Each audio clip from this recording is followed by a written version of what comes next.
Hi, welcome back to my channel, Cosmic Insight Astrology. This is Christina.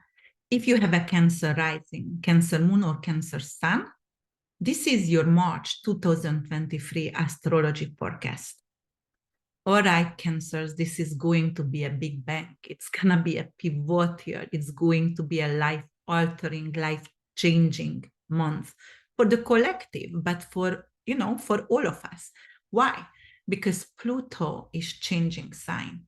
So Pluto is going to come to your 8th house, and it's going to actually make a transformation about 8th house matters and about Aquarius archetype.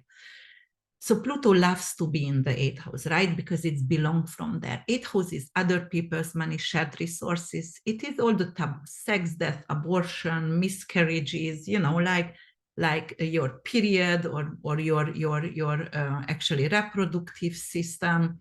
And it's banking as well, it's taxation, it's insurance and inheritance. So over here, for 22 years, you're going to be influential changes. And then Saturn is also going to change sign on March 7th, is going to go 0° Pisces, ingressing Pisces. Actually, exactly the same time when we're going to have a full moon occur in heaven, and which is full moon, when the moon and the sun is actually opposing each others in the sky. And it's gonna take place at 16 degrees. So 16 degrees in Virgo. All right, it's going to take place in your 3rd and in your 9th house. 3rd house, anything with communication devices, with studying, with communication, with writing, with siblings, with your neighbors, and actually with your friends as well. And 9th house and short distance travel, transportation, selling stuff. 9th house actually representing anything foreign matters, high education, and it could be like anything with visa and passport and your faith and religion there. Also with your older siblings, also it could represent language in your life as well. So let's see what's going to happen. So March 7, we start with the Virgo full moon, as I said. And it will trine with Uranus, the planet of unexpected, rebel, chaos, thunders, and actually it is representing earthquake and what is that, wind? It's representing wind and tornado, but it's also representing digital currency. It's representing energy stocks as well. And it's going to reside in your house of hopes and wishes, long-term dreams, and finance from your investment, from your career.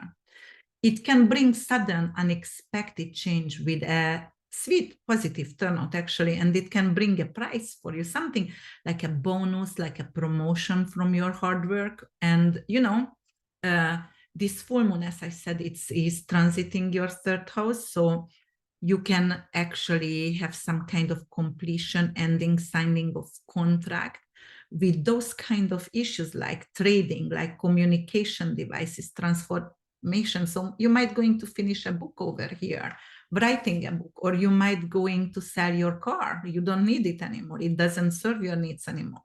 So change in transportation, or, you might going to change community, because that's your community as a neighborhood. And it could represent some kind of online business and partnership, which could actually come to the end as well. Perhaps you won't have the foundation to pay an update on your website, or, you cannot pay your publisher yet, or you wanted to create an app a long time. And right now, actually, you need to wait a little bit. You need to delay the process until you have the funding for that. However, the sun in your 9th house, it could actually bring an opportunity from abroad, from a foreign country. You are capable to do a language exam. You are capable to do a doctorate, a master exam, you can get your master. And, it could bring in a foreign partner, a foreign relationship for you. The sun actually going to sextile with Uranus while the moon is trining. So this sextile actually will indicate some kind of change with your ideas. So for example, you're going to start to brainstorm, should I go actually foreign country, or should I change my circle, my social circle? And actually your social circle is going to be different, and it's going to bring in unique people, maybe a little bit weird clients as well. Maybe you're going to become actually, or you're going to represent a group or teach a group, and it could be anyone from the LGBTQI community. So like, or you can create a travel business for LGBT community. So yeah, all right, let's talk about Virgo, because of the full moon is happening in Virgo, and let's understand this archetype. So this is a detailed and very organized sign. It's a healer. It's a self-care, representing and service for others as well. And it's ruled by Mercury, and the planet Mercury is, absolutely has no gender. It's a fast planet.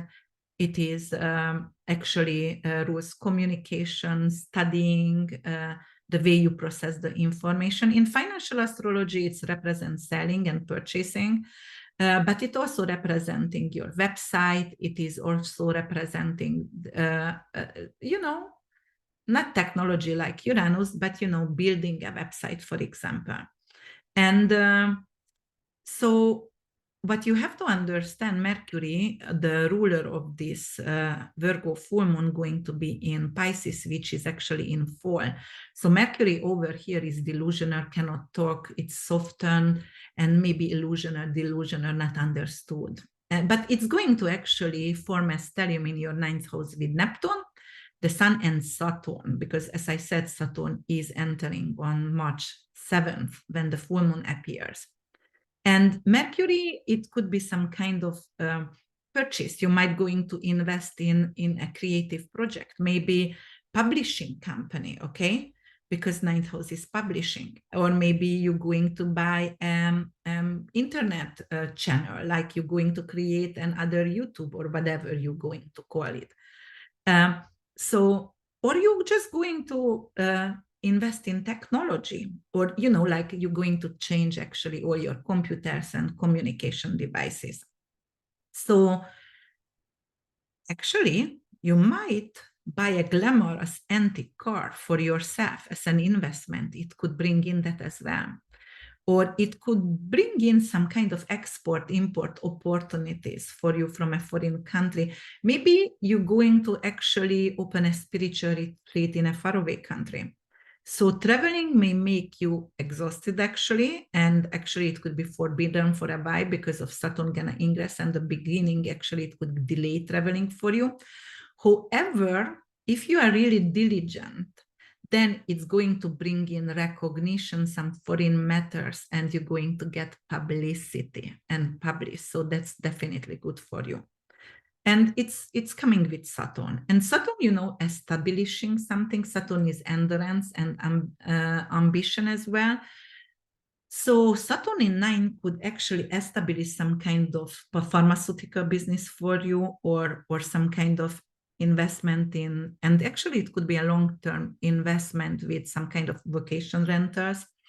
Or if you want to be a spiritual teacher, go for it, because it would be really good for you. So this full moon also squares with Mars, and Mars is out of band. It is crazy, out of bond, and it is crazy. It is like bouncing off the ball, and in air signs, so it's actually going to support this fire energy. It's going to feed this fire, right? So it's going to be even crazier. And with Mars in Gemini in your 12th house, actually it could bring in some kind of argument, some kind of hidden addiction. And it could be like addiction for knowledge, or addiction for addiction to argue. You might be one of that who loves to argue, who loves to debate, and actually you are obsessed with it. On the 11th of the month, we will have Juno entering Taurus, your 11th house, and on the 16th, Venus also going to ingress Taurus over here. So that's your long-term dream. That's the justice and court system, right? So you are seeking for justice. And, you know, it's well supported. So if you are in court, then it's going to bring in actually favor for you. So you can actually be introduced to new loving friends, and where you actually can stay authentic, let go your guard off, and you know, it will be really loving. And Venus in the 11th going to bring actually some kind of bonus from your career. On March 19, otherwise, Mercury and on the 20th, Sun will ingress Aries, and it is your 10th house of career. That is recognition and reputation, red carpet, center of attention. It's Nobel Prize. It's being awarded here. So, you know, stellium in Aries could indicate some kind of advocate for a political party, for example. And on March 21st, we're going to have, and that's the astrological new year. And, you know, like it's wonderful. It's a new beginning. So we go in the start of spring. It's beautiful. Everything is blooming. Everything is sprouting. So it could indicate a new beginning with this new moon, and the new moon actually going to be 0 degree Aries, which is the word axis, which is karmic degree. It's very, very possible you're going to get a new career, or you're going to have some kind of favorable business deal over here. It can be some kind of gain from stock, like military defense or metals. So this definitely is a powerful opportunity, especially because it's going to sextile with Pluto, and Pluto is power, right? So, and it's in your 8th house and 7th house caps, so supported by a significant other or business partner through money, so shared resources and career matters. So significant other going to support my career in politics, for example. So it could be also that. Or, you know what, you can become a pharmacist, a surgeon, a funeral director, a shrink, a private detector, or maybe you're going to open up your OnlyFans account. Okay, so yes, let's go a little bit forward. And as I said, we were talking about Pluto over here for 22 years. Actually 24, but 22, which is going to be here in Aquarius for a long term. So it's going to be significant. You can actually get some kind of big lawsuit, inheritance, or insurance money from medical malpractice, or get loans, multiple loans in here. It could be bring in some kind of long wanted pregnancy in, and finally I'm capable to do it. But I'm gonna be capable to do it through some kind of technology. So maybe you're going to use some kind of artificial womb to have your baby, or surrogate, or something like that. And last but not least, Mars is finally going to Cancer, and Cancer is your sign. So Mars not gonna do very well over here because you are water and Mars is fire. So you're going to either extinguish, or Mars going to actually make you broil. So it's going to give you anxiety, some kind of anxiety here, especially in the first house, because that's your body. That's the way you are pretend yourself. So you can be advocate for family matters, or for children, or for nursing or breastfeeding kind of situation. You know, Mars was here for 7 months in your 12th house. So mentally, it's really drained you. It gave you impulsiveness, and it's actually didn't let you to sleep.